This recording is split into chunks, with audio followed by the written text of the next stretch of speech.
चिंता करने की आवश्यकता नहीं है। अब मैं आ गया हूं, तुम्हारी मृत्यु सुधर जाएगी। क्यों? अंतिम समय सुधर गया तो सब सुधर गया। मरने के समय अगर भगवान का नाम निकल गया तो कल्याण हो जाएगा। और जीवन भर माला घुमाते रहो और अंतिम समय भगवान का नाम न निकला तो वो फिर तुम्हारा नहीं काम आएगा। क्यों? अंतमति सहगति। अंतिम समय में जैसी आपकी मति होगी वैसी आपकी गति हो जाएगी। अंतमति सहगति। इसलिए लोग कहते हैं कि भैया बुढ़ापा में राम राम कहो, है ना। और हमारे विद्वान महामनीष लोग कहा करते हैं, भजन करो मस्त जवानी में बुढ़ापा किसने देखा है। भजन करो मस्त जवानी में बुढ़ापा किसने देखा है।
हम कुछ नहीं कराने आए, केवल आप लोगों को सुधारने आए।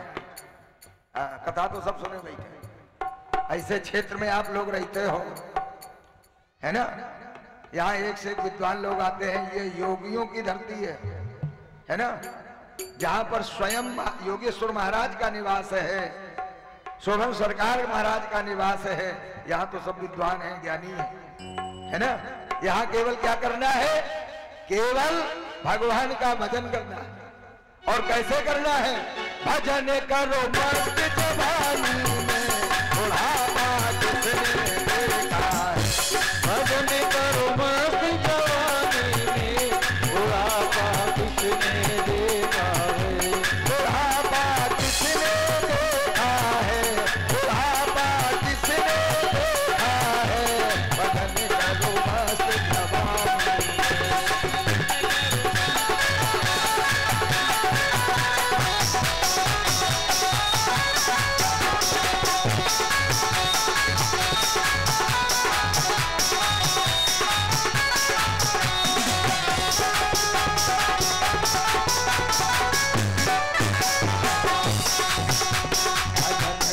मस्त जवानी में बुढ़ापा किसने देखा है। भजन करो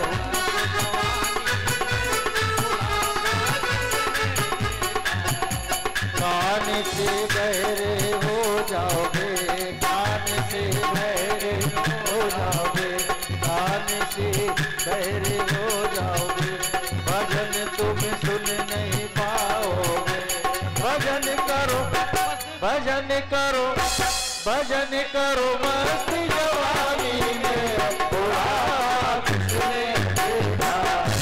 भजन करो मस्त जवानी में बुढ़ापा किसने देखा है। भजन करो मस्त जवानी में बुढ़ापा किसने देखा है।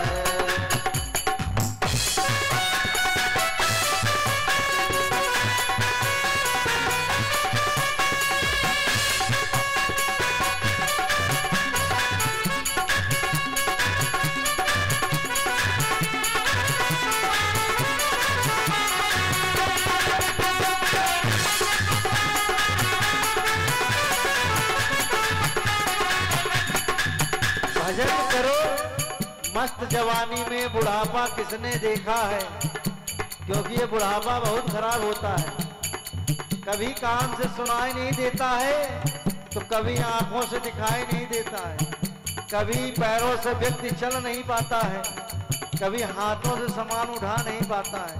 तो इसलिए जब तक जवानी रहे, जब तक जान रहे, तब तक प्रभु का भजन करते रहो। और कैसे? आँख से अंधे हो जाओगे, आँख से अंधे हो जाओगे, तरस तुम कर नहीं पाओगे, तरस तुम कर नहीं पाओगे। क्योंकि जैसे ही बुढ़ापा आता है तो आंखों में चश्मा लग जाता है, और अगर चश्मा हटा दो तो सामने कुछ दिखाई नहीं देता है। इसीलिए कहा गया है कि जवानी में ही भजन करो। कहना है भजन करो मस्त जवानी में बुढ़ापा किसने देखा है। भजन करो मस्त जवानी में बुढ़ापा किसने देखा है। और सुनिए, पैर से लंगड़े हो जाओगे, पैर से लंगड़े हो जाओगे। अच्छा भला शरीर होता है लेकिन हम चलने के लिए तरस जाते हैं, बैठने के लिए तरस जाते हैं। और इन सब कष्ट को दूर हो गए तो सिर्फ प्रभु के नाम से। कहना है पैर से लंगड़े हो जाओगे, पैर से लंगड़े हो जाओगे, तीर्थ तुम कर नहीं पाओगे, तीर्थ तुम कर नहीं पाओगे। तो करना क्या है? तीर्थ करो भरी जवानी में बुढ़ापा किसने देखा है। तीर्थ करो भरी जवानी में बुढ़ापा किसने देखा है। क्यों? कि मेरा मुझ में कुछ नहीं, जो कुछ है सब तोर, और तेरा तुझको सौंपता प्रभु क्या लागे है मोर। नब्जे जवाब दे गई, सांसों का कुछ पता नहीं, और अभी तक का दिन कट गया, आगे का कुछ पता नहीं, खबर नहीं है। कहना है भजन। एक बार सभी लोग हाथ ऐसे उठाएं, सभी लोग ये बात, और ऊपरे हाथ सभी कहें क्या? भजन करो मर्द जवानी में बुढ़ापा किसने देखा है। भजन करो मर्द जवानी में बुढ़ापा किसने देखा है। भजन करो मर्द जवानी में बुढ़ापा किसने देखा है। बुढ़ापा किसने देखा है, बुढ़ापा किसने देखा है। भजन करो मस्त जवानी में, भजन करो मस्त जवानी में बुढ़ापा किसने देखा है। बुढ़ापा किसने देखा है, बुढ़ापा किसने देखा है।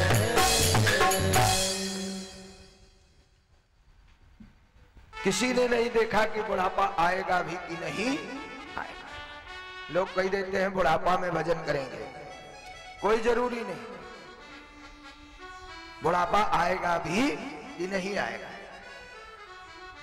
प्रमाण है, आप लोगों के सामने बैठे हुए बदौरिया जी, देख लो कहूं से बुढ़े दिखाई दे रहे हैं।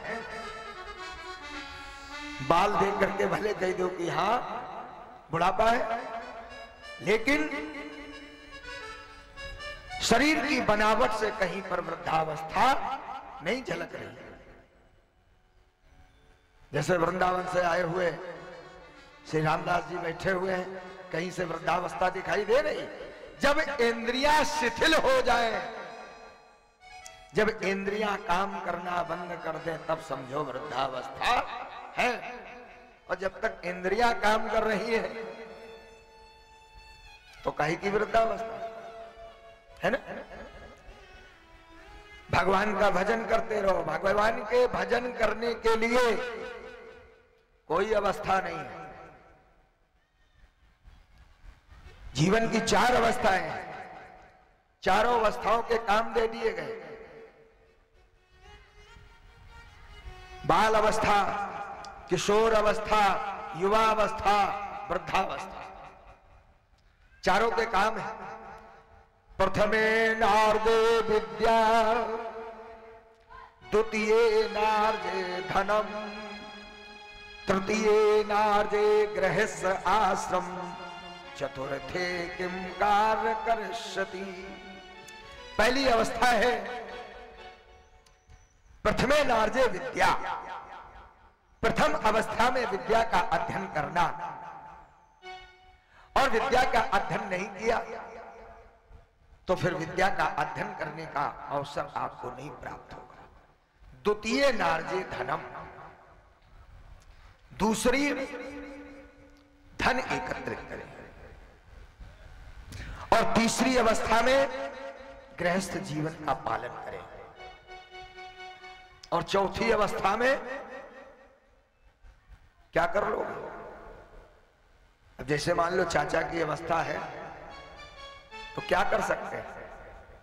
केवल ये कह सकते हैं कि ये चाह भी ले और जो हम करें कोई करो, इसके अलावा और कुछ नहीं हो सकता। तो भगवान का भजन जब से जीवन मिले तब से करना चाहिए। प्रथमे नार्जे विद्या, द्वितीय नार्जे धनम, तृतीय नार्जे गृहस्थाश्रम, चतुर्थे किम कार्य करिष्यति। चौथी अवस्था में कुछ भी नहीं हो सकता है, इसलिए भजन जब से जीवन मिले करना चाहिए। क्योंकि कहा गया है, आज सुखदेव जी के लिए बड़ा सुंदर बालू का आसन बनाया गया। उस बालू के आसन पर बैठ गए और राजा परीक्षित भी वहीं बैठ गए और राजा परीक्षित की सारी बातों को सुन रहे हैं। कहा भी गया कि क्षण भंगुर जीवन की,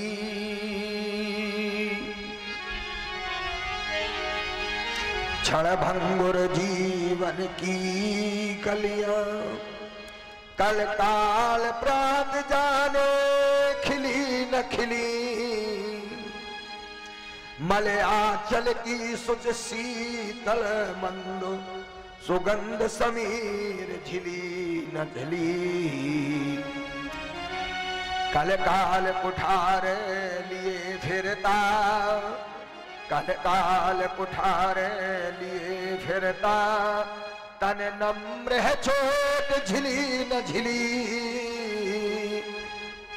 रट ले हर नाम हरि रसना।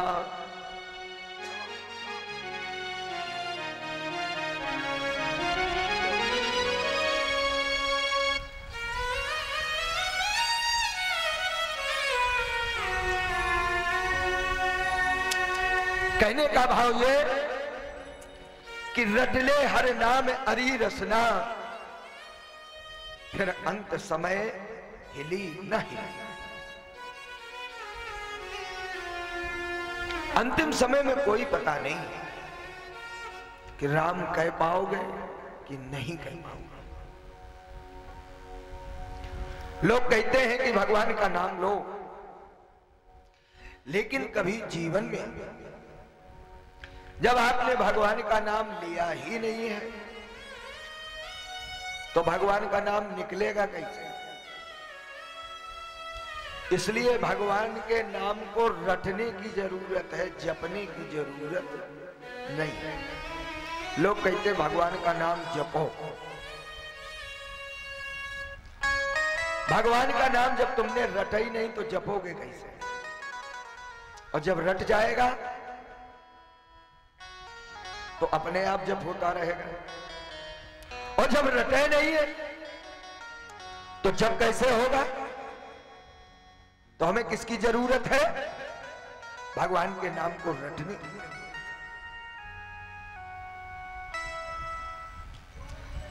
सुखदेव जी कहते हैं कि राजन, आप कहते हैं कि आज के ठीक 7वें दिन हमारी मृत्यु होगी। जिसके समीप मृत्यु हो उसका कर्तव्य क्या है, उसे क्या करना चाहिए और क्या नहीं करना चाहिए? मैं तो मनुष्य हूं, मनुष्य मात्र का कर्तव्य क्या है? सुखदेव जी कहते कि राजन, तुम्हारा प्रश्न तो बड़ा सुंदर है। बात पित्त कप से प्रदेश बनता है और मृत्यु से वेदना होती है। कहने का से ये, अगर कोई पाप नहीं करोगे तो कोई मृत्यु के समय कष्ट नहीं होगा, और यदि कोई पाप हुआ है तो वेदना जरूर होगी। अंतकाल का अर्थ होता है कि जीवन का प्रतिक्षण। अंतिम का समय ये नहीं कि अब हम 100 साल के हो गए तो अब अंतिम समय, कभी भी हो सकता। अंतिम समय कभी भी हो सकता। प्रतिक्षण, एक एक क्षण सुधारने की जरूरत है, और जब प्रतिक्षण सुधर जाएगा तो अंतिम भी सुधर जाएगा। हम आप सोचते हैं कि जब बुढ़ापा आएगा तब सुधरेंगे। कोई जरूरी नहीं कि बुढ़ापा आएगा भी कि नहीं आएगा, क्योंकि कहा गया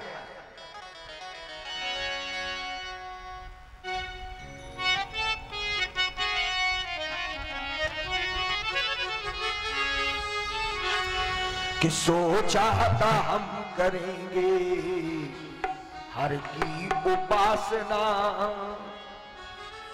हम आप यही सोचते हैं कि बुढ़ापा आ जाएगा, भगवान की उपासना करेंगे। वासना और उपासना दोनों में वासना भरी हुई, केवल समझने की जरूरत। सोचा था हम करेंगे हर की उपासना, लेकिन दिन रात मगर वासना छलती चली गई, और ठहरी नहीं ये उम्र भी, ठहरी नहीं ये उम्र भी, ढलती चली गई। ठहरी नहीं ये उम्र भी, बढ़ती चली गई। ठहरी नहीं ये उम्र भी, बढ़ती चली गई। ठहरी नहीं ये उम्र भी, ढलती चली गई।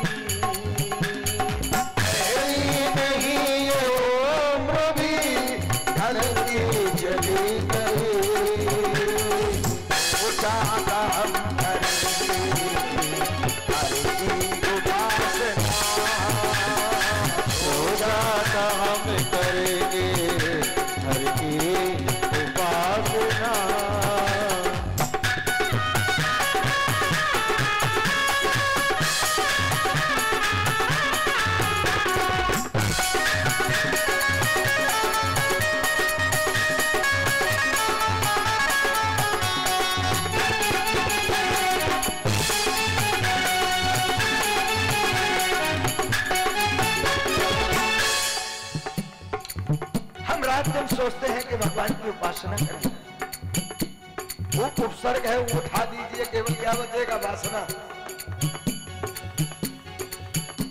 सोचा था कि भगवान की उपासना करेंगे, लेकिन हुआ क्या? रात दिन मगर वासना छलती चली गई। सोचा था संभल जाएंगे, सुधरेंगे मगर फिर, सोचा था संभल जाएंगे, सुधरेंगे मगर फिर, लेकिन हुआ क्या? गलती ही पे गलती होती, गलती ही पे गलती होती, गलती चली गई, गलती पे गलती होती, गलती चली गई। सोचा था हम करेंगे प्रभु की उपासना, सोचा था हम करेंगे प्रभु की उपासना, सोचा था हम करेंगे प्रभु की उपासना।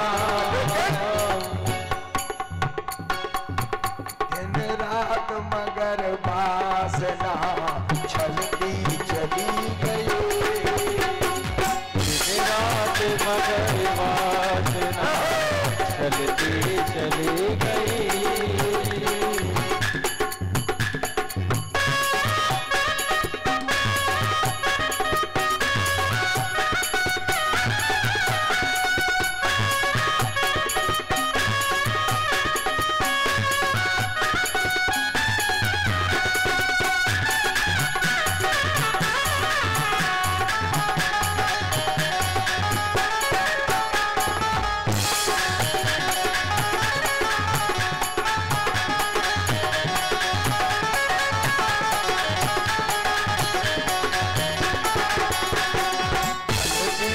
गलती होती, गलती चली गई, गलती पे गलती होती, गलती चली गई।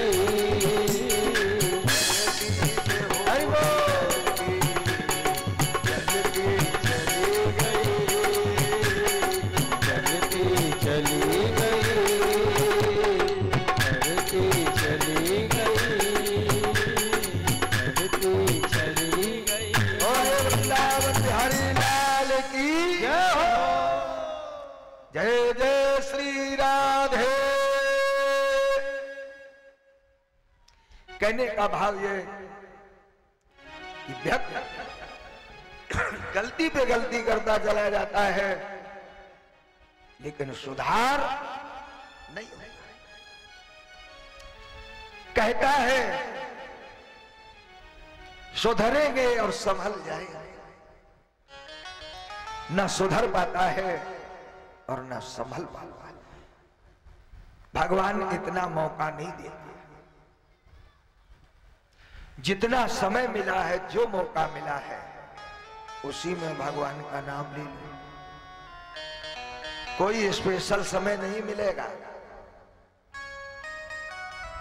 जीवन बहुत बड़ा है, कुछ भी करते रहो, लेकिन भगवान के नाम लेने के लिए कोई समय निर्धारित नहीं है। ठाड़े बैठे परे उताने राम कहां के बड़े सयाने। लोग कहते हमने नहाया नहीं, भगवान का नाम कैसे ले? कोई जरूरी नहीं, नहीं नहाया तब भी भगवान का नाम ले सकते। सतत व्याय भोक्तव्यम, सौ काम छोड़ करके कुछ खा पी लो, हजारों काम छोड़ करके स्नान कर लो, लेकिन कोटिर तिक्वा हरिम भजे। करोड़ों कामों को छोड़ करके भगवान का भजन कर लो, नाम ले लो। और हम आप नहाते हैं, धोते हैं, शुद्धता तो अंदर की होनी चाहिए। जल छोड़ा जाता, मंत्र पढ़ा जाता, अपवित्रो पवित्रो वा सर्वावस्थांगतो विवाह या स्मृत पुंडी कांक्षम सभा यांतरा सूची। बाहर की सुंदरता से सुंदर तो आप लोगों को दिख सकते हो, लेकिन अंदर सुंदरता नहीं है तो सब बेकार है। भगवान कहाँ की सुंदरता देखते हैं? अंदर की। और संसार के लोग सुंदरता कहाँ की देखते हैं? ब्यूटी पार्लर की। जैसे हमारे यज्ञाचार्य जी बैठे हैं, बढ़िया देखो है, दाढ़ी सफेद है लेकिन करिया दिखाई देते बिल्कुल टनाटन है। ये सब ब्यूटी पार्लर का कमाल है। लेकिन यंत्र तो दाढ़ी रंग ले, लेकिन जब वंचरी हो तो कारण नहीं हो। वहां के लिए भी प्रबंध किया जा रहा है। जो रात दिन साधना हो रही है ये वहां के लिए प्रबंध है, और जो दाढ़ी करिया दिख रही है ये यहाँ के लिए प्रबंध है। तो जिन्होंने दोनों साधनों को अपना लिया है तो फिर जीवन में आनंद ही आनंद है। और जिसने केवल एक ही साधन अपनाया तो फिर इतना आनंद नहीं मिलेगा। दोनों साधन अपना लीजिए। अब तो सुखदेव जी महाराज ने राजेंद्र परीक्षित से कहा कि राजन, आत्मा का स्वरूप विस्मरण ही माया है। जो आत्मा का स्वरूप है इसका विस्मरण हो गया है, यही माया का स्वरूप। अपने स्वरूप की स्मृति जो है वो विस्मृति में पढ़ लेते हैं। विस्मृति ही स्वप्न है। जब हम आप स्वप्न देखते हैं तो स्मृति विस्मृति में हो जाती है, वही स्वप्न बन जाता है। जगत का ब्रह्म तत्व तो एक ही है। जो जगत का ब्रह्म तत्व है वो तो एक है। वही हम में है, वही आप में है, वही हम सब में है। जैसे मोबाइल में डाटा पड़ता है, डाटा सब में तो एक ही है। कंपनी का नाम भले अलग हो कि ये एयरटेल का है, ये जियो का है ना, ये नोकिया का है, ये बोडा का है, लेकिन पड़ता क्या सब में? डाटा। और जब सब में डाटा ही पड़ता है तो हमें उस डाटा के बारे में जानना चाहिए। ऐसे ही जो ब्रह्म तत्व है वो सब में एक है और हमें उस ब्रह्म तत्व के विषय में जानना चाहिए। और जब ब्रह्म तत्व के विषय में जान जाएंगे तो ये माया काया ये सब छूट जाएगा। माया का अर्थ है विस्मरण। मां निरोधात्मक है और यह हकारात्मक है। इस प्रकार से जो न हो और दिखाई दे वही है माया। माया तीन प्रकार की बताई गई। स्वमोहिका माया, स्वजन मोहिका माया, विमुख जन मोहिका माया। माया को संत लोग नर्तकी भी कहते हैं। नर्तकी क्यों कहते हैं? जब नर्तकी का उल्टा करोगे तो बन जाएगा कीर्तन। इसीलिए महात्मा लोग इसको नर्तकी कहते हैं। और वो लोग कीर्तन करते हैं। जब भगवान का कीर्तन करते हैं तो जो माया है वो भगवान का भजन बन जाती है। नर्तकी कीर्तन के भाव में परिणित हो जाती है। और माया से छुटकारा प्राप्त हो जाता है। इसलिए भगवान का कीर्तन करते रहो और माया का कोई प्रभाव तुम्हारे ऊपर नहीं पड़ेगा। गीता में भगवान ने कहा कि मामेव प्रपंदम ते तरन्ति ते,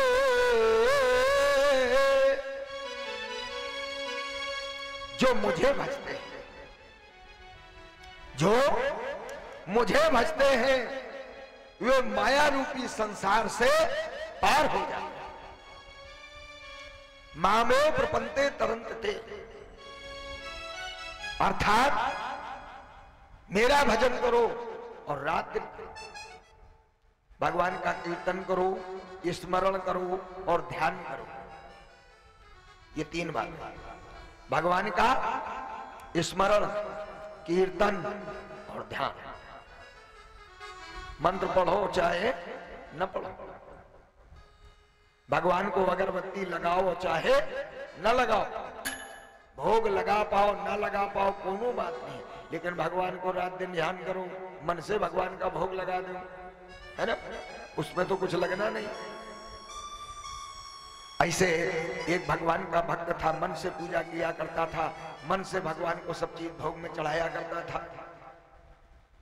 तो भगवान का चाय का सवेरे सवेरे भोग लगा रहा था, आंखें बंद किए हुए दूध डाल दिया, चाय की पत्ती डाल दी, है ना, तुलसी पत्ती भी डाल दी, अदरक भी डाल दिया। बोले चीनी कितनी डालें? विचार कर रहा है, एक मुट्ठी डालें कि 2 मुट्ठी डालें, 3 मुट्ठी डालें। सोचने लगा ज्यादा हो जाएगी तो 1 मुट्ठी भरी। बोला ये भी ज्यादा कम कर दूं। कम करते करते उसने 1 चम्मच पर आ गया। सोचने लगा कि इतनी ठीक है, इतनी डाल। भगवान ने इसका हाथ पकड़ लिया। भगवान बोले हमें कोई शुगर थोड़ी है, बिल्कुल सीठी बनाता चला जा रहा है। भगवान प्रकट हो गए, जिसने नेत्र खोल दिए, चरणों में गिर पड़ा, कहा प्रभु तुम धन्य हो। हम सोच रहे थे कहीं आपको शुगर न हो जाए, इसलिए हम चीनी कम डाल रहे थे।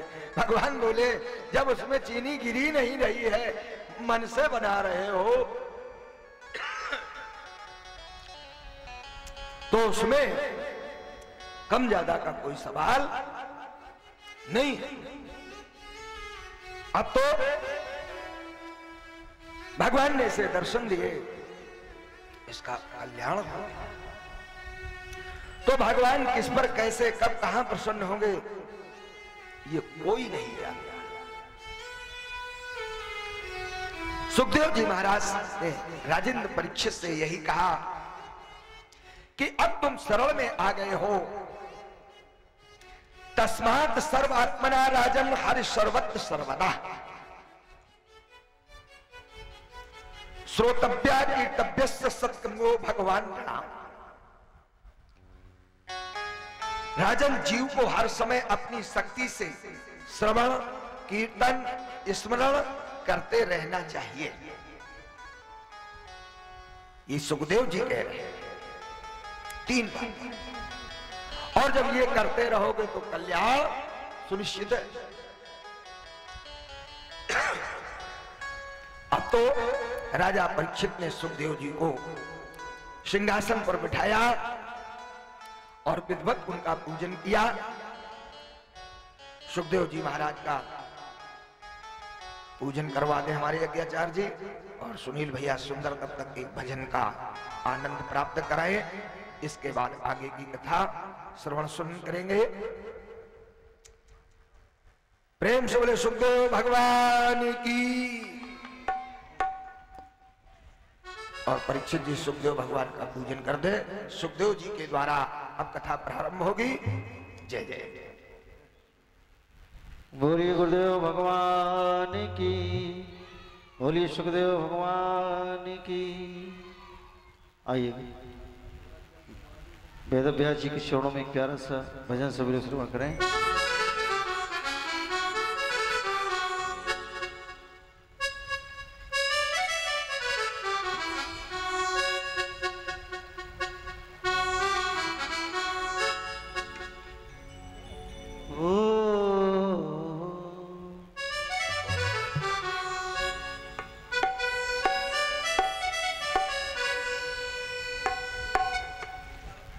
टीका कर दीजिए और धूपबत्ती दिखा दीजिए। गुरुर्ब्रह्मा गुरुर्विष्णु गुरुर्देव महेश्वरः, गुरु साक्षात् परब्रह्म तस्मै श्री गुरवे नमः। श्री सुखदेवाय नमः। नमोस्तु नंदाय सहस्रमूर्तये सहस्रपादाक्षरोर्भावे शास्त्रनाम्ने पुरुषाय शाश्वते शास्त्रकोटि जुगधारिणे नमः। एक यज्ञोपवीत चढ़ा दीजिए, वहीं इस तरह फूल रख दीजिए।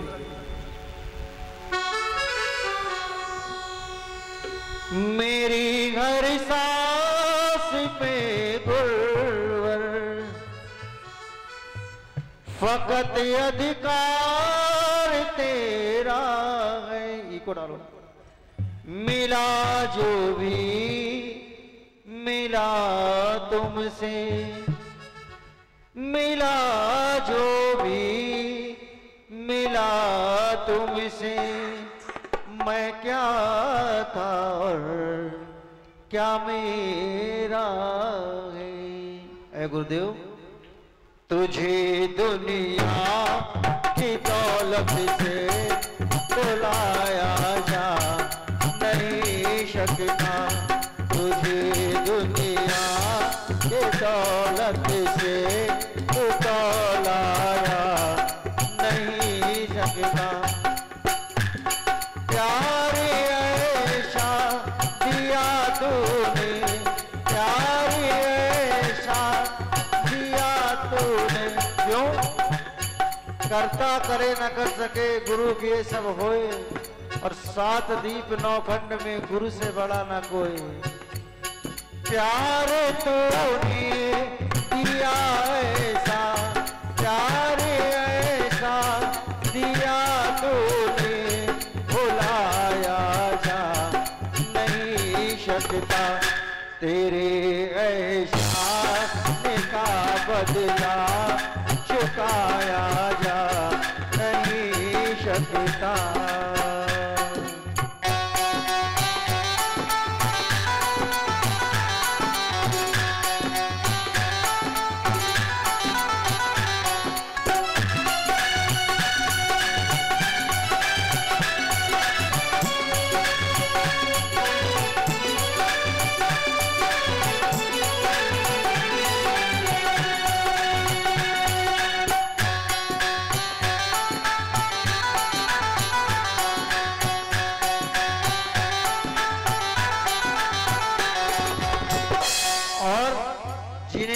सुखदेव पूजन करना है, क्योंकि आज सुखदेव महाराज पदार्पण हुआ है। आप सभी लोग सुखदेव जी का पूजन कर सकते हैं। कहना है, बड़ी ऊंची तेरी रहमत, बड़ी छोटी जुबान मेरी, तुझे गुरुवर समझ पाऊं, तुझे गुरुवर समझ पाऊं, ऐसी कहाँ किस्मत मेरी। तेरी कृपा को शब्दों में सुनाया जा नहीं सकता। प्यार ऐसा दिया तूने, प्यार ऐसा दिया तूने, भुलाया जा नहीं सकता। तेरे एहसान का बदला चुकाया जा नहीं सकता।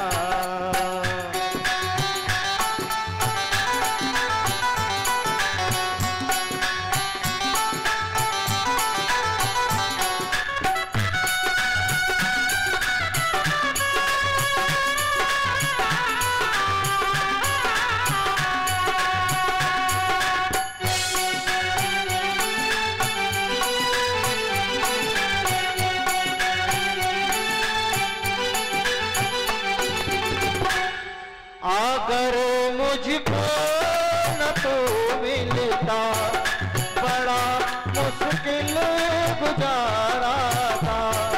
जो पहुँचा हूँ बुलंदी पर, जो पहुँचा हूँ बुलंदी पर, मैं एक टूटा सितारा था।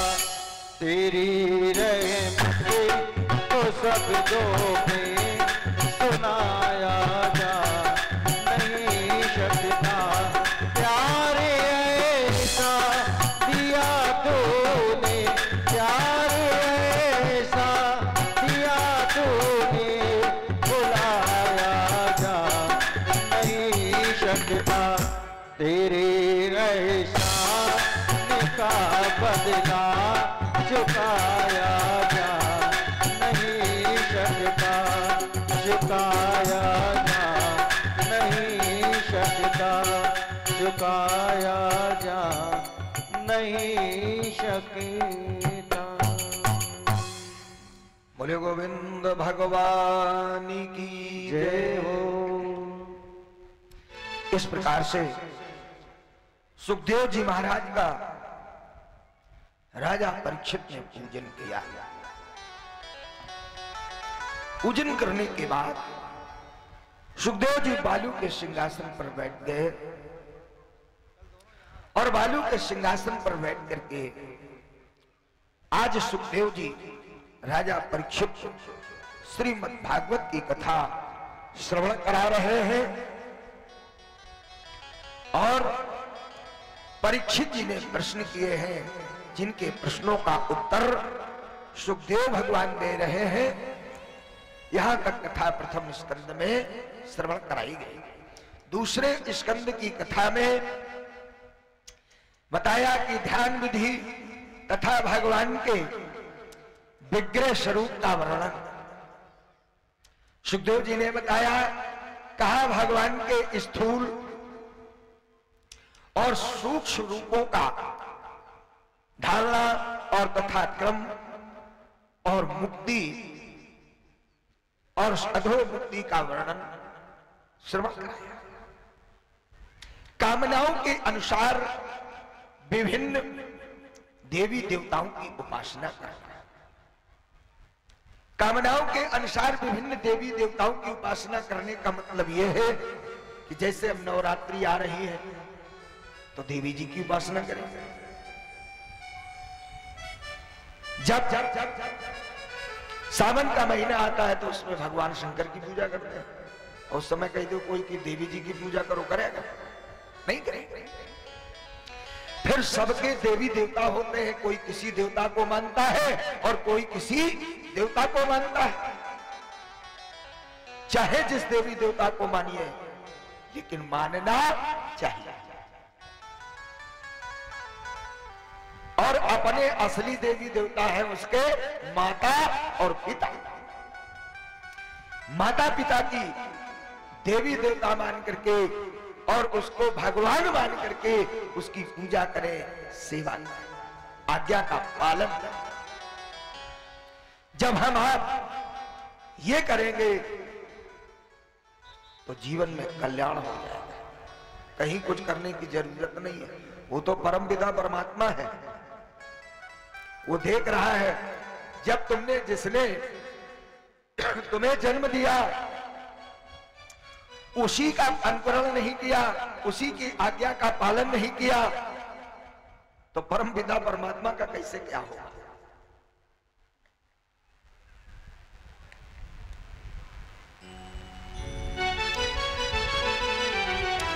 तो हमें अपने माता पिता की आज्ञा का पालन करना चाहिए और उसी का अनुकरण करना चाहिए। ये देवी देवताओं के विभिन्न की पूजा का वर्णन बताया। भगवत भक्ति की प्रधानता का निरूपण और राजा को शिष्ट विषय प्रश्न और सुखदेव जी का कथा आरंभ करना। भगवान के विराट रूप से जगत की उत्पत्ति का तत्व को वर्णन बताया और विराट पुरुष की विभूतियों का वर्णन किया। भगवान की लीला अवतार जो भगवान ने अवतार लिए हैं उन 24 अवतारों के विषयों में बताया। परीक्षित जी ने तमाम प्रश्न किए हैं, उन तमाम प्रश्नों का उत्तर दिया और चतुश्लोकी भागवत का उपदेश दिया जो भगवान ने ब्रह्मा जी को दिया था।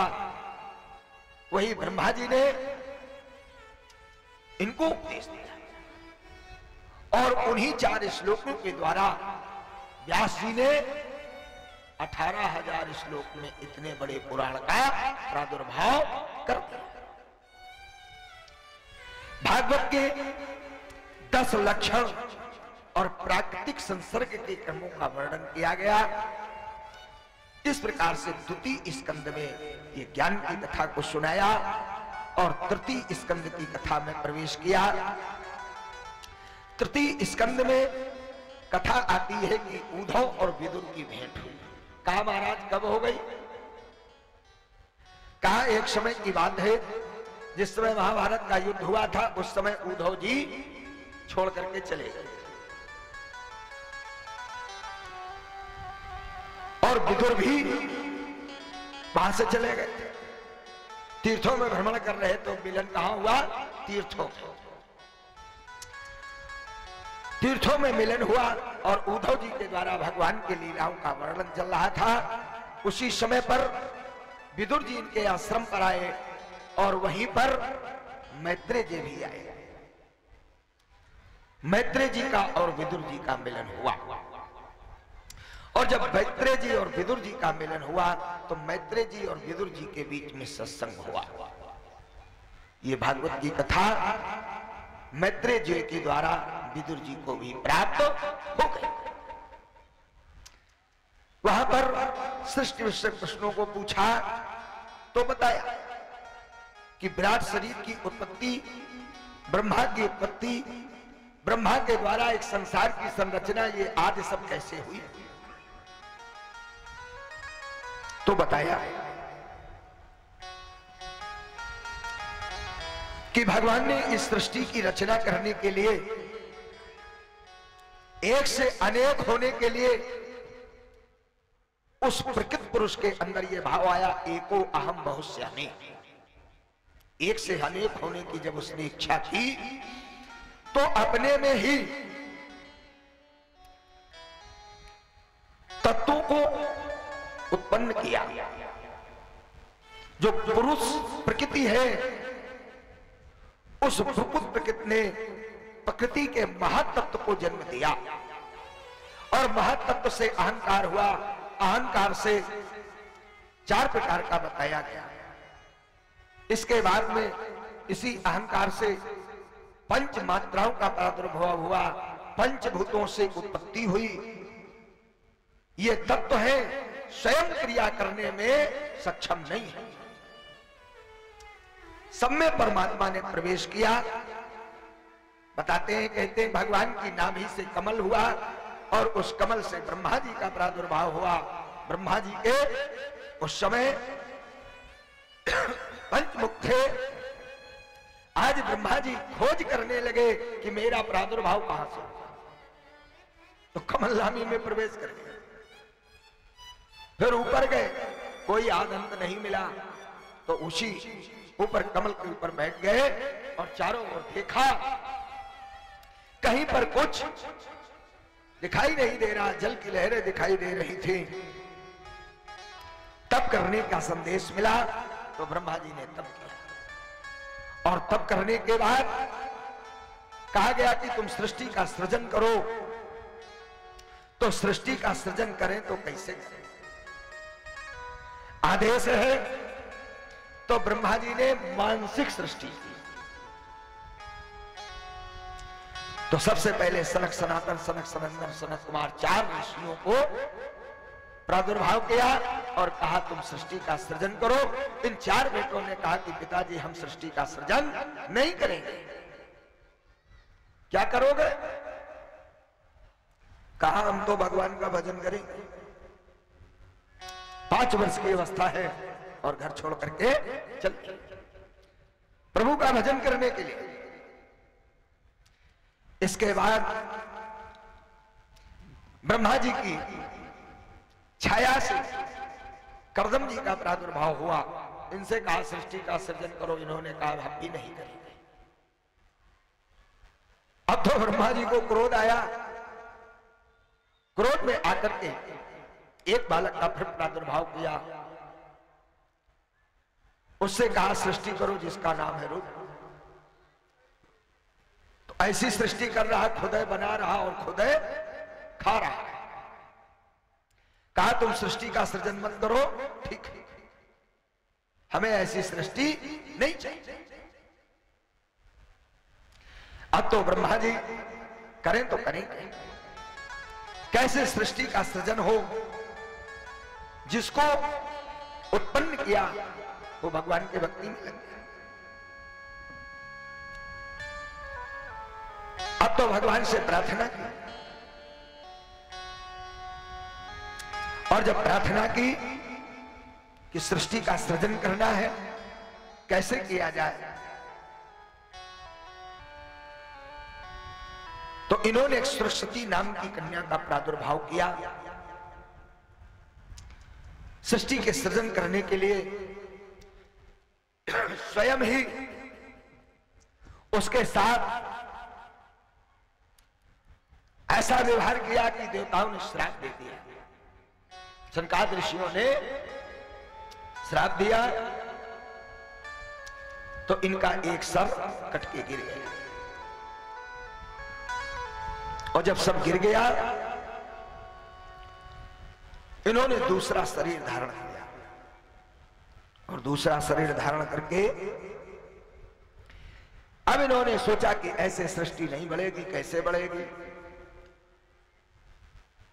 तो अपने ही शरीर से बाएं अंग से एक स्त्री का प्रादुर्भाव किया और दाहिने अंग से एक पुरुष का प्रादुर्भाव किया, जिसका नाम है मनु और शत। मनु और शतरूपा का विवाह करा दिया और कहा तुम सृष्टि का सृजन करो। अब सृष्टि का सृजन हो तो कैसे हो? सृष्टि का सृजन करने के लिए उस समय पृथ्वी की जो उर्वरक तत्व थे वो सब पाताल लोक में थे। पृथ्वी तो थी, जैसे बहुत से लोग कह देते हैं कि पृथ्वी को पाताल लोक में चुरा करके ले गया था हिरण्याक्ष। कल्प भेद भी है, पृथ्वी तो थी लेकिन पृथ्वी के अंदर जो उर्वरक तत्व था उसको लेकर के चला गया। तो 12 भगवान के अवतार की कथा को श्रवण कराया। 12 भगवान का जो अवतार हुआ वो शूकर का अवतार है। शूकर का अवतार धारण करके भगवान ने हिरण्याक्ष का वध किया और वध करके पृथ्वी के उर्वरक तत्व को ला करके पृथ्वी में पुनः स्थापित किया, और स्थापित करके इधर कहा गया सृष्टि का सृजन करो। अब मैथुनी सृष्टि का सृजन करने के लिए कहा गया तो मनु महाराज ने सृष्टि का सृजन किया। तो मनु के 3 पुत्रियां और 2 पुत्र उत्पन्न हुए, प्रियव्रत और उत्तानपा, देवहूति, आतूति और परशु। सृष्टि जब नहीं थी तब भी भगवान थे, और सृष्टि का प्रादुर्भाव हुआ तब भी भगवान है। जैसे कुछ लोग सोच रहे होंगे जब सृष्टि नहीं थी तो इसके पहले कौन था? इसके भी पहले कोई ना कोई था, है ना? जैसे भगवान आए, हम आप इनको भगवान मानते हो, लेकिन भगवान का तो भी कोई भगवान है। कहा गया कि सृष्टि से पहले अमर राम नाम था, अमर राम नाम था, आज भी है और कल भी रहेगा।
सितारों में उसी की शीतल छाया है, शीतल छाया है। और अरे की गोद में, अरे की गोद में उसी का दुलार था, उसी का दुलार था। आज भी है और कल भी रहेगा। सृष्टि से पहले अमर राम नाम था, अमर राम नाम था। आज भी है और कल भी रहेगा।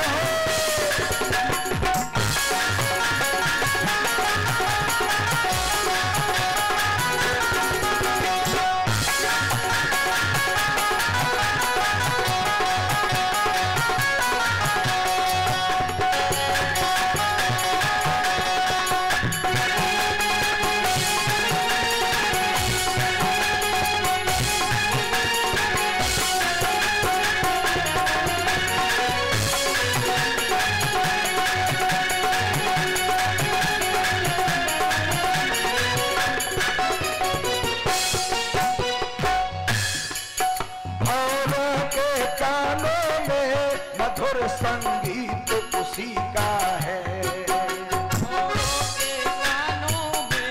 मधुर संगीत उसी का है।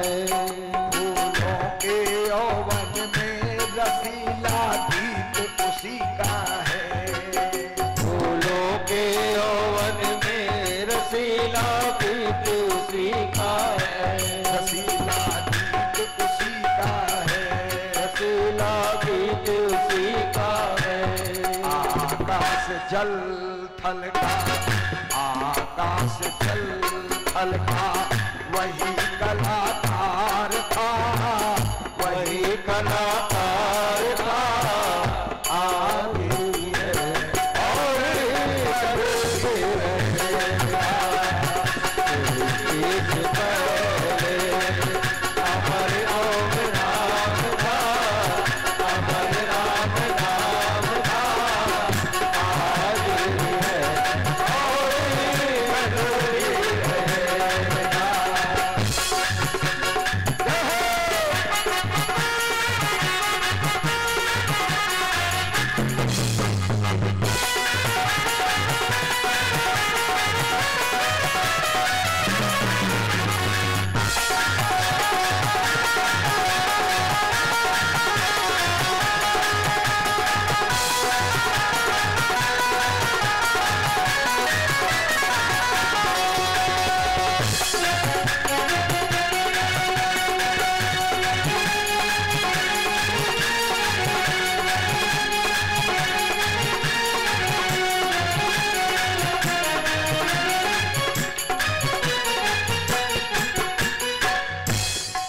सृष्टि के पहले राम नाम तब भी था, आज भी है और आगे भी रहेगा।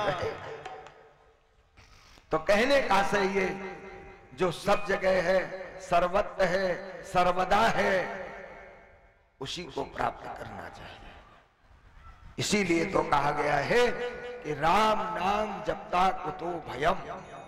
भगवान के नाम जपने वाले को संसार में कहीं कोई भय नहीं है, चाहे जहां हो, चाहे जिस अवस्था में हो, वो सर्वत्र है। सर्वे वास ईशा मिदम। जब सब जगह है, सर्वत्र है, सब में व्याप्त है, तो भेद कैसे? भेद है, यही अज्ञान है, यही द्वैत है, यही अद्वैत है। जब द्वैत और अद्वैत समाप्त हो जाएगा, जब ये भेद समाप्त हो जाएगा, तब उसमें और हम में, आप में, किसी में कोई भेद नहीं दिखेगा। फिर ये संसार कैसे दिखेगा? किसी राम में सब जग जानी, और करहो प्रणाम जोर जोग पानी। हम सारे संसार को एक भाव से देखेंगे, सब कोई हमें भगवतमयी दिखाई देगा। हम राम को देखेंगे और राम हमको देखेंगे, और ये जगत भी हमें राममयी दिखाई। जैसे आप सबको याद होगा या ना होगा, भूल गए हो, 22 जनवरी को सब राममय दिखाई दे रहा था, है ना? किसी को कुछ बताने की जरूरत नहीं पड़ी। 22 जनवरी को सब राममय दिखाई दे रहा था कि हम राम हैं और हम में राम है, हम राम के हैं, सब राममय हो गए थे।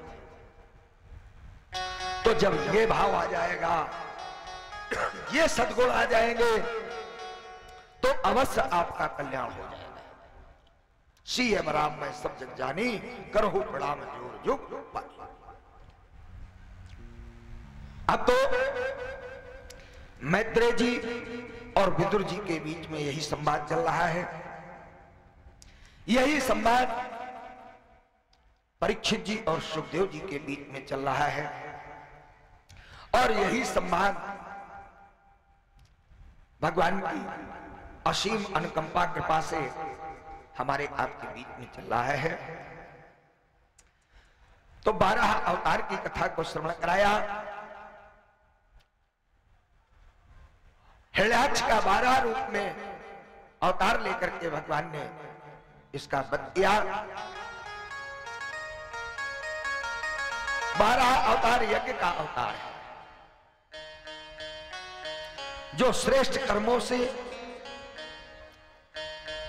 श्रेष्ठ कर्म हो उसे करने का जो दिवस है वही श्रेष्ठ है। जिस दिन तुम्हारे हाथों से सत्कर्म हो जाए वही दिवस तुम्हारे लिए श्रेष्ठ है। आज भगवान ने 12 अवतार लेकर के इस प्रकार उद्धार किया। 12 भगवान का जो अवतार है, ये संतोष का अवतार है। सत्कर्म ही द्वारा यज्ञ किया जाता है। इसके बाद भगवान अंतर्ध्यान हो गए। प्रेम से बोले 12 भगवान की जय हो। इसके बाद जो मैथिली सृष्टि हुई उसके वर्णन को श्रवण कराया। स्वयंभू मनु और शतरूपा जिनते भई नर सृष्ट अनुपा, जिससे ये सृष्टि आगे बढ़ी। कर्दम जी ब्रह्मा जी की छाया से उत्पन्न हुए हैं। सृष्टि के लिए मना कर दिया था, पूजा करने लगे थे। आराधना करते करते एक दिन इन्होंने मछलियों को क्रीड़ा करते हुए देखा तो इनका मन विकृत हो गया। मन विकृत हुआ, और जब मन विकृत हुआ तो इनके मन में भाव आया कि हमारा विवाह होना चाहिए। पूजा पाठ में मन नहीं लग रहा था। माला रख दी, भगवान प्रकट हो गए। भगवान ने कहा तुम्हारी तपस्या पूरी हो गई, बताओ क्या चाहते हो, वरदान मांग लो। हाथ जोड़ करके कर्दम जी ने कहा हो प्रसन्न देव वरदानु, आज प्रसन्न हो और मैं वरदान चाहता हूं कि महाराज हमारा विवाह करा दो।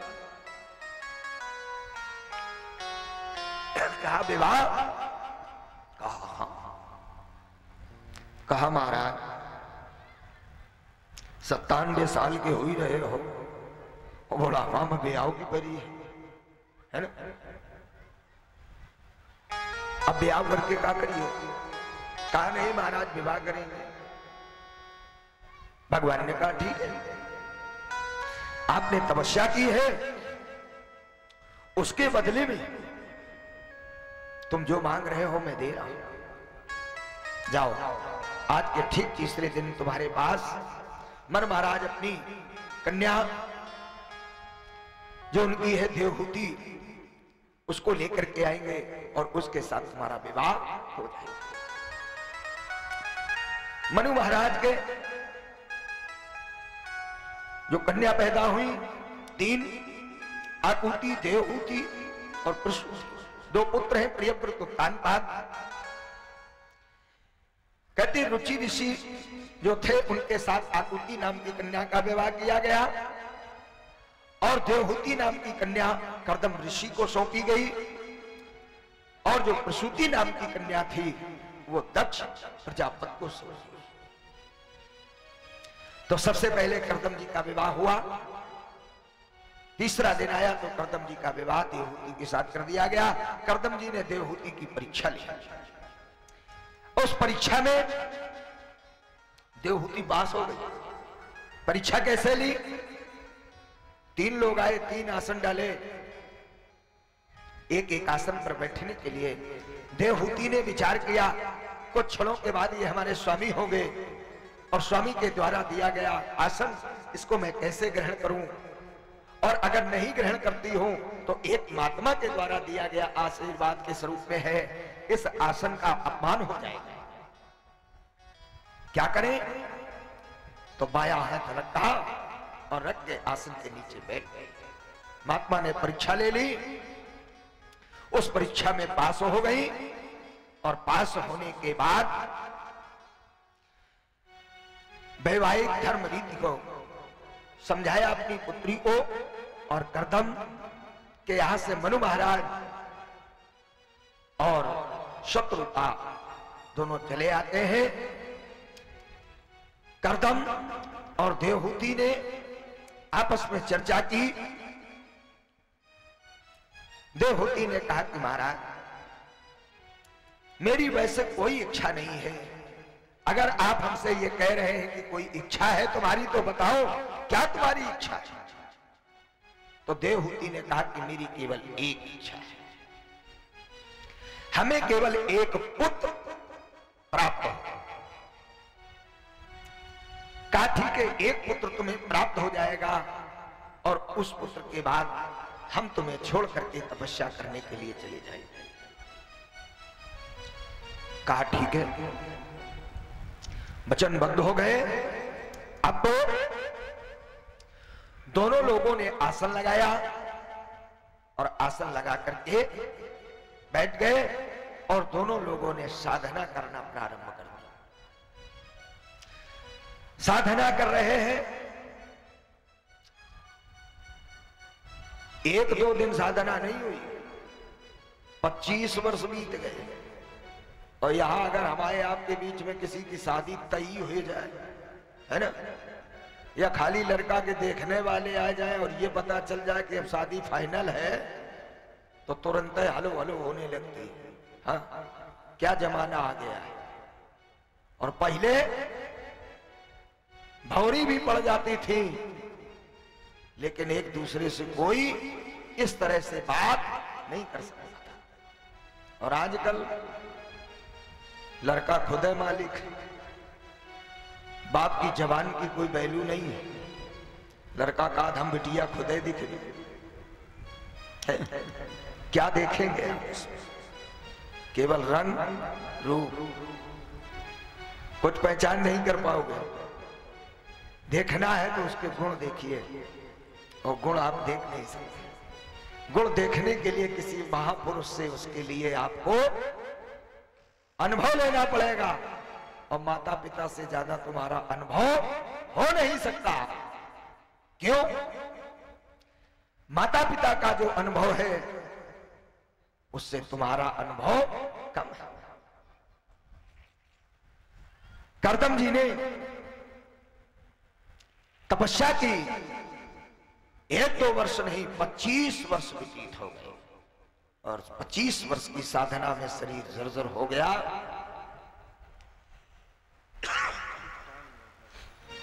इसके बाद साधना से जब उठे, देखो जर्जर शरीर में हमारे बगल में एक स्त्री बैठी हुई है। पूछा, कास्तम कामिमौ, हे देवी कौन हो, किस प्रयोजन से हमारे समीप में बैठी हो? उस देवी ने कहा, मैं आपकी अर्धांगिनी हूं। कहा हमारी अर्धांगिनी हो? कहा हाँ। अब तो लीला विहार किया, और लीला विहार करने के बाद इनके घर में संतानें पैदा हो। एक दो नहीं हुई, 9 कन्याएं पैदा हुई। और जब 9 कन्याएं हो गई, अब तो करदम जी को ये लगा कि अब तो बड़ा बवाल पाल लिया। ये के घर में एक कन्या होती है तो समस्या खड़ी हो जाती है। और आज कैसो जमाना हो, कहूं रामदास बाबा, आज कैसी स्थिति हो। आजकल तो देखे लड़का पैदा होगा तो समझत है कि धीरू अंबानी हमारे घरे आ गए। हाँ, काजल लगा के बैठा थे लड़का को बाप, 20 लाख लाओ, 30 लाख लाओ। और जो बिटिया को बाप 20 लाख दिए है, उसकी बिटिया तुम्हारे घरे झाड़ू लगाएगी, पोछा लगाएगी। गलत कहते हो बताइए बच्चे? उम्मीद करे बैठो चाय मिले सवेरे सवेरे, चाय नहीं मिलेगी, चपाटी नहीं मिलेगी, लाठी मिलेगी।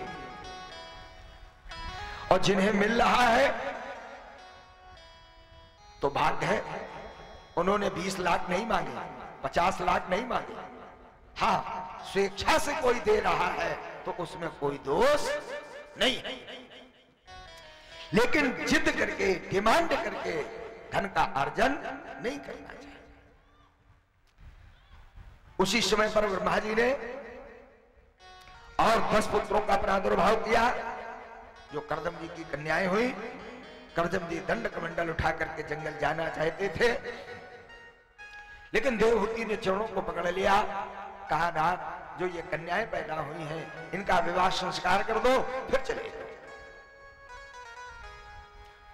तो करदम जी ने सोचा अब कहां जाए, ब्रह्मा जी के 10 पुत्र हैं, वहीं गए और ब्रह्मा जी से कहा। तो ब्रह्मा जी ने कहा तुम्हारे कन्याएं 9 हैं, पुत्र 10 हैं, एक बारात कहां ले जाएंगे? 9 बारातें तो हमारी चली जाएंगी, एक कहां जाएंगे? तब नारद जी आ गए। नारद जी ने कहा कि मैं विवाह ही नहीं करूंगा। कहा तो बात बन गई। 9 कन्याएं ब्रह्मा जी के पुत्रों को सौंप दी गई। मरीच को कला नाम की कन्या के साथ विवाह किया। अनसुईया नाम की कन्या का विवाह अत्रि के साथ किया गया। अंगरा नाम की ऋषि के श्रद्धा नाम की कन्या के साथ विवाह किया गया। और पुलस्त जी का हविर्भीम के साथ किया गया। पुलय का गति के साथ, कृतु का क्रिया के साथ, भृगु का ख्याति के साथ और वशिष्ठ जी का अरुंधति के साथ, अथर्वण को शांति के साथ विवाह कर दिया गया। इस प्रकार से 9 कन्याएं ब्रह्मा जी के 9 इन ऋषियों पुत्रों को दे दी गई। यही सब गोत्र बने और यही हमारे आपके आगे संतान वृद्धि के पात्र भी हुए। सारी सृष्टि जगत चराचर इन्हीं से भर गया। अब तो करदम जी जाने के लिए तैयार हुए। देवहूति ने चरण को पकड़ लिया। महाराज कहां जा रहे हो? कि वचन जो दिया था निभाना पड़ेगा, कि वचन जो दिया था निभाना पड़ेगा, निभाना पड़ेगा, निभाना पड़ेगा। वचन जो दिया था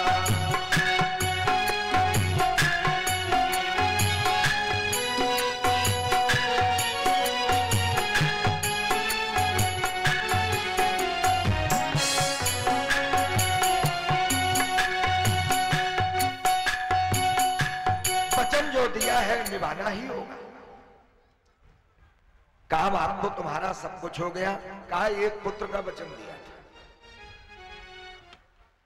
आहा, अब तो करदम जी को बड़ा दुख हुआ। प्रभु आपने 9 कन्याएं दी, 9 कन्याओं का विवाह कर दिया, अब पुत्र नहीं हुआ है तो ये तुम्हारी लीला है, इसमें हमारा कोई दोष नहीं है। भगवान से प्रार्थना की, प्रभु कि कहां तक ये लीला दिखाए रहोगे,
तक छुपाए रहो।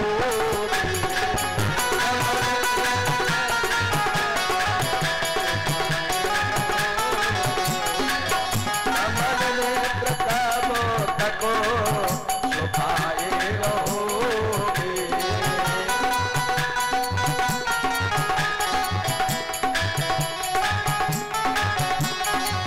कमल नेत्र कब तक छुपाए रहोगे। कमल नेत्र कब तक छुपाए रहोगे। बोले गोविंद भगवान की। जब भगवान ने देखा कि करदम जी प्रार्थना कर रहे हैं तो भगवान ने कहा तुम चिंता मत करो। आज भगवान कपिल के रूप में जो कपिल अवतार हुआ है भगवान आए।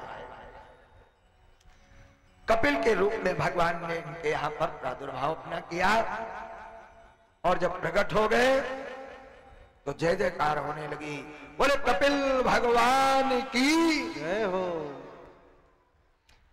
अब करदम जी ने कहा कि अब तो वरदान पूरा हो गया, वचन पूरा हो गया, अब तो हम जा ही सकते हैं। देवहूति ने कहा जा तो सकते। करदम जी ने कहा कि अब तुम अपनी माता को ज्ञान देना जिस ज्ञान के द्वारा तुम्हारी माता का मोक्ष होगा। हम तो अपना मोक्ष कर ही लेंगे क्योंकि अर्थ धर्म काम मोक्ष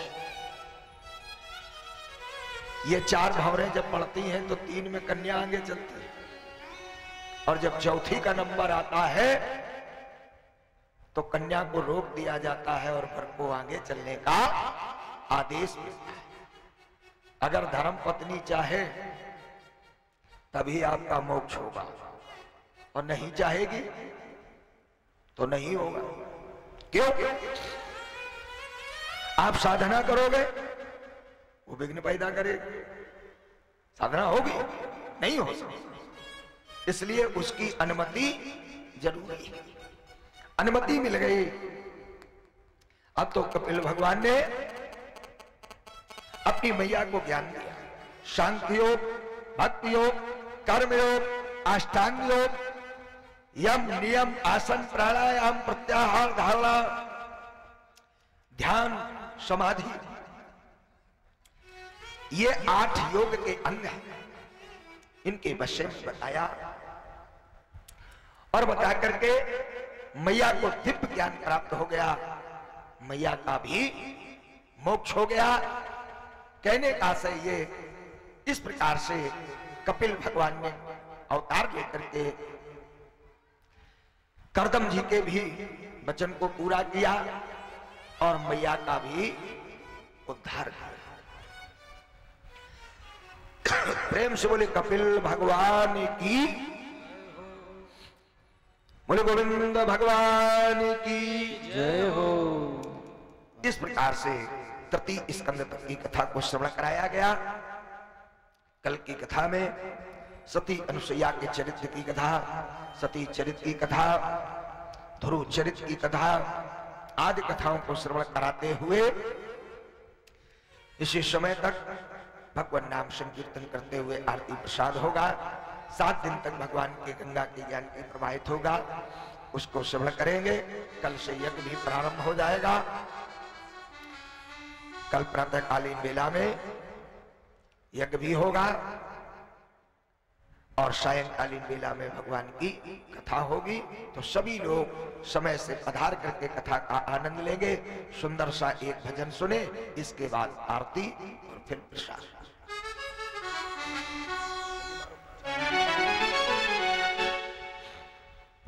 हे मुरलीधर छलिया मोहन, हम तुमको ये दिल दे बैठे। हे मुरलीधर छलिया मोहन, हम तुमको ये दिल दे बैठे।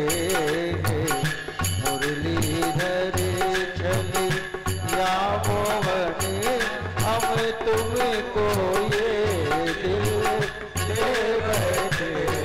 कम पहले से कुछ कम तो न थे, कम पहले से कुछ कम तो न थे, एक और मुसीबत ले बैठे मुरलीधर।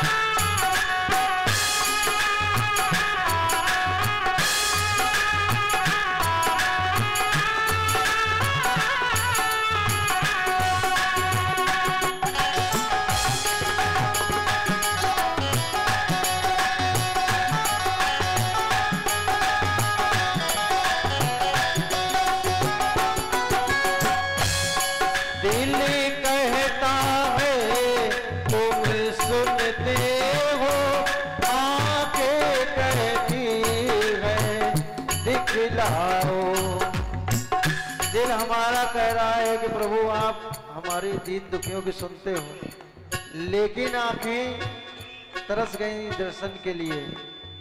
कह रहे हैं सब भक्त, दिल कहता है तुम सुनते हो, आंखें कहती है दिखलाओ,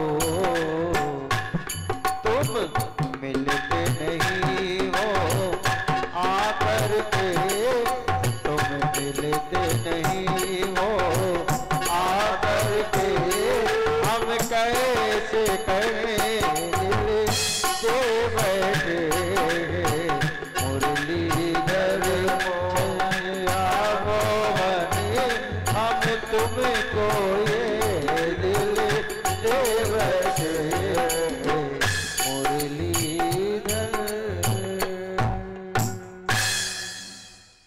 बोली कृष्ण कन्हैया लाल की, बोले गोविंद भगवान की जय हो। जय जय श्री राधे। आप सभी लोग खड़े हो जाएंगे और भगवान की आरती करेंगे।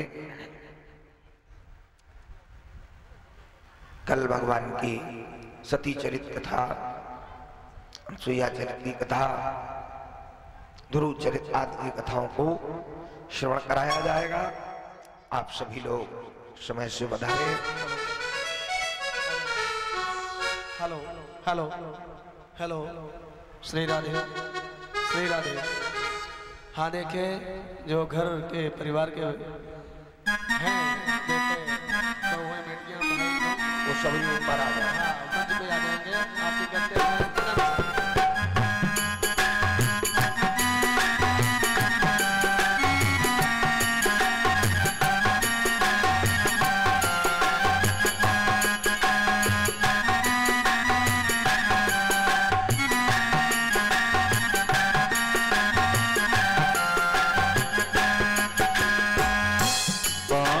बिहारी तेरी आरती गाओ, गिरधारी तेरी आरती गाओ, आरती गाओ प्यारे, आरती गाओ प्यारे, तुमको मनाओ, हे गिरधारी तेरी आरती गाओ, बिहारी आरती गाओ।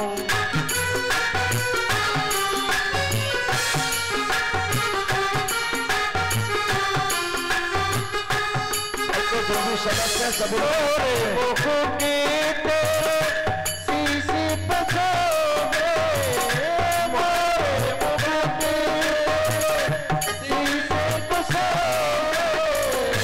प्यारी बनेसी मेरो मन मोहे, प्यारी बनेसी मेरो मन मोहे, देखी छवि में बल बल जाओ,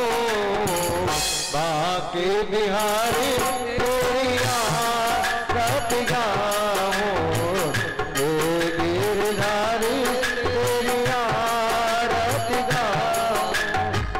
चरणों से निकली है गंगा प्यारी, चरणों से निकली है गंगा प्यारी, जिसने सारी दुनिया बतारी, उसने मारी दुनिया बतारी। उन चरणों में दर्शन पाओ हे गिरधारी तेरी आरती गाऊं, बाके बिहारी तेरी आरती गाऊं। दासी अनाथी के नाथी आके हो, सुख दुख जीवन प्यारे साथ आपके हो, सुख दुख जीवन प्यारे साथ आपके हो। उन्हें चरणों को मैं शीश झुकाऊं, बाके बिहारी तेरी आरती गाऊं हे गिरधारी तेरी आरती गाऊं। श्री हरिदास के प्यारे तुम हो, मेरे मोहन जीवन धनी हो, मेरे मोहन जीवन धनी हो। प्यारी छवि तेरी मन में बसाओ हे गिरधारी तेरी आरती गाऊं, बाके बिहारी तेरी आरती गाऊं। कर्पूरकारं करुणावतारं संसार सारं भुजगेन्दुहारं सदा वसन्तं हृदयारविन्दे भवां भवानी सहितं नमामि। तुमेव मानस पिता तुमेव, तुमेव बन्धु सखा तुमेव, त्वमेव विद्याधर त्वमेव, त्वमेव सर्वं मम देवदेव। नारायण दीन दयाल जय जगदीश हरे, नारायण दीन दयाल जय जगदीश हरे, जगदीश हरे जगदीश हरे जगदीश हरे। राज्यं जवर्द संयुक्तं वह्निना योजितं मया, देवं गृहाण देवेश त्रैलोक्यतिमिरापहम्। अधराधिक्यं समर्पयामि, जलेन शीतलीकरणं देवाभिवन्दनं महात्माभिवन्दनं। हस्ते पुष्पाण्यादाय पुष्पाञ्जलिं कुर्यात्।